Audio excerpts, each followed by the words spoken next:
On est réveillé en sursaut, on entend un gros boum. Moi je lève les mains, alors, il a reconnu la police, je leur dis qu'est-ce qui se passe, qu'est-ce qui se passe. Ils me menottent, me mettent sur le ventre.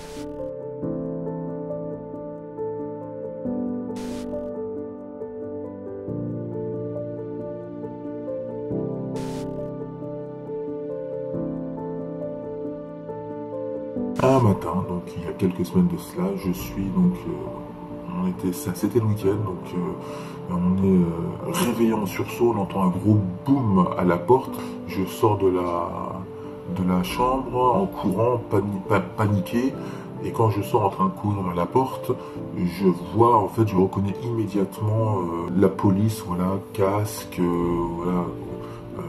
Fusil au poing, bouclier, donc je comprends tout de suite que je me fais perquisitionner. J'entends à ce moment-là un gros boom, donc je plonge pensant qu'on me tire dessus. Tout ceci est assez traumatisant, on comprend pas ce qui se passe. Moi je lève les mains, il a reconnu la police, je leur dis qu'est-ce qui se passe, qu'est-ce qui se passe. Ils me menottent, me mettent sur le ventre, voilà, ils rentrent, ils sont une vingtaine, une trentaine je pense, voilà, on comprend rien à ce qui se passe, c'est vraiment très traumatisant.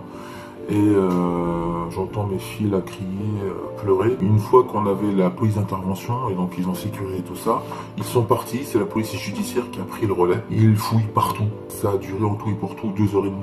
Pendant une bonne heure et demie, encore une fois, je ne savais pas ce qui se passait. Ils ont fait passer le chien partout, ils n'ont rien trouvé. Ils ont aussi disséqué ma vie numérique, on a 3 smartphones, on a 3 ordinateurs portables, et on a plusieurs disques durs de sauvegarde, donc ils nous ont demandé de déverrouiller tout ça. Au bout d'une heure et demie, 2 heures, ils me font lire le procès verbal. Et là, vraiment, je ris jaune tellement je suis atterré. Donc en fait, on nous reproche rien. En fait, on fait que des suppositions. Factuellement, il n'y a rien. On me dit que ma femme, mes 2 filles sont dans une école illégale, ce qui est complètement faux. On me dit que ma fille, la dernière, suit sa scolarité dans une école musulmane, ce qui est complètement faux. Et on me dit que je connais des gens dangereux qu'au bout de 2 heures, donc ils finissent par m'enlever les menottes. Ils me disent, chez vous, on n'a rien trouvé. Il n'y a rien de dangereux, il n'y a rien d'interdit, il n'y a rien d'illégal.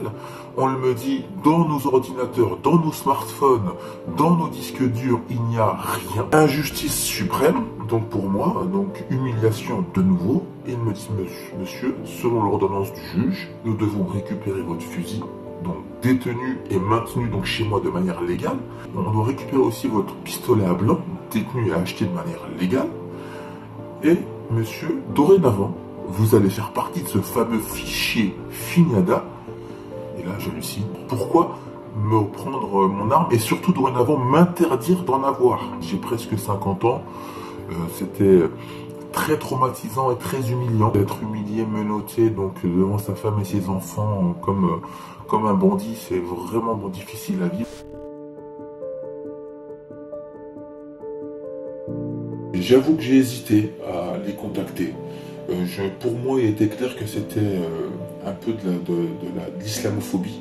J'ai pris du temps et vraiment la meilleure chose que j'ai pu faire, c'est les contacter. Parce que immédiatement, on ne se sent plus seul, on se sent soutenu par des professionnels vraiment bienveillants qui nous disent quoi faire, comment le faire. Les témoignages que j'ai pu entendre, voir ou écouter ou lire, ça nous donne aussi de la force dans ces moments où on peut être isolé.